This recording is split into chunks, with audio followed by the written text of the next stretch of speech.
आमच्या उल्हास माझा न्यूज चॅनलला सबस्क्राईब करा, बेल आयकॉन दाबा आणि पहा उल्हास माझाच्या बातम्या सर्वात आधी आपल्या मोबाईल स्क्रीनवर. आरोपी विशाल गवळी यांचे वकील ॲडव्होकेट संजय धनके यांनी स्वतःसाठी संरक्षणाची मागणी केली आहे. ॲडव्होकेट संजय धनके यांना आणि त्यांच्या कुटुंबियांना धमकी दिली जाते, तसेच सोशल मीडियावर ट्रोल देखील केलं जातंय. असं काय सांगाल आज न्यायालयाने 14 दिवसाची न्यायालयीन कोठडी दिलेली आहे. काय नेमका युक्तिवाद झाला? पोलिसांनी मागच्या वेळेस सारखाच रिमांड रिपोर्ट आता दाखल केला होता. तपास काम बाकी आहे म्हणून अजून 3 दिवसाची पीसी मागितली होती, पण ऑलमोस्ट सगळा तपास काम पूर्ण झालेला आहे. मागच्या वेळेस पोलिसांनी सांगितलं होतं की मोबाईल आणि सिम कार्ड जप्त करायचं.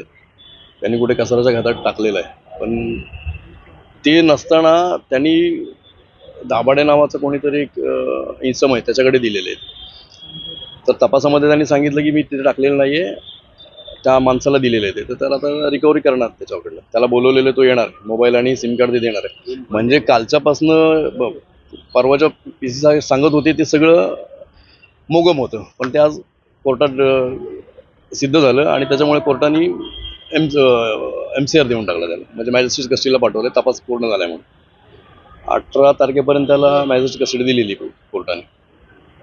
तुम्ही पोलीस संरक्षणाची हो, मी पोलीस संरक्षणाची मागणी केली आहे, कारण तुम्ही बघताय की मला जास्त टार्गेट केलं जात आहे आणि ट्रोल करतायत. आणि ट्रोल करणारे पण लोक तेच आहेत, जे एखाद्या मुलीला रस्त्यावर वार करतायत, मारतायत, बघणार आणि व्हिडिओ शूटिंग करणार, असे लोकच मला ट्रोल करतायत.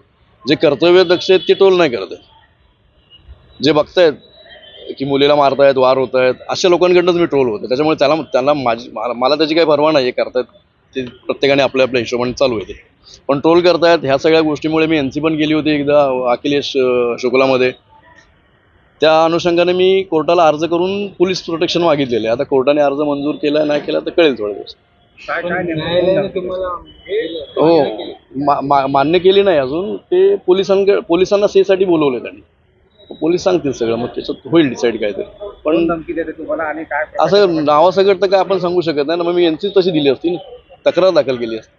आपल्याकडे सो कॉल समाजसेवक भरपूर आहेत की सोशल मीडियावर धमकी द्यायची, पिक्चरमध्ये राहायचं, असे खूप आहेत आपल्याकडे. पण ॲक्च्युली जेव्हा गरज असते ना समाजाला, किंवा एखादा विक्टीम किंवा कोणावर काय अत्याचार होत, त्यावेळेस कोणी येत नाही पुढे. झाल्यानंतर म्हणून मोबाईलमध्ये ह्याच्यात हे असलं चालूच राहतं. त्याच्यामुळे स्पेसिफिक कोणी धमकी दिली ते मलाही माहीत नाही, आणि आपण ह्याच्यावर सर्च केलं तर कळेल. मला माझ्या कुटुंबाला पण ट्रोल करतो.